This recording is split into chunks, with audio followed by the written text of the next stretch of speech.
我手上面嘅係一般市面上可以買到嘅墨魚乾，俾大家睇下深海巨型墨魚同佢嘅差別有幾大。拍埋一齊就見到個分別大細係差幾遠。咁巨型嘅墨魚，我哋就當然會幫你切件處理好啦。首先將佢一開二，上半身同墨魚鬚分開，要用少少暴力扯佢出嚟，跟住就拎條墨魚骨出嚟。呢部分就小心啲，盡量保持條骨完整，因為墨魚骨好有功效㗎，仲可以留返嚟煲湯。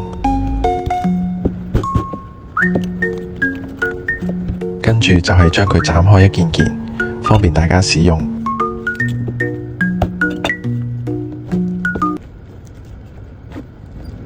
最後處理埋墨魚鬚就搞掂啦。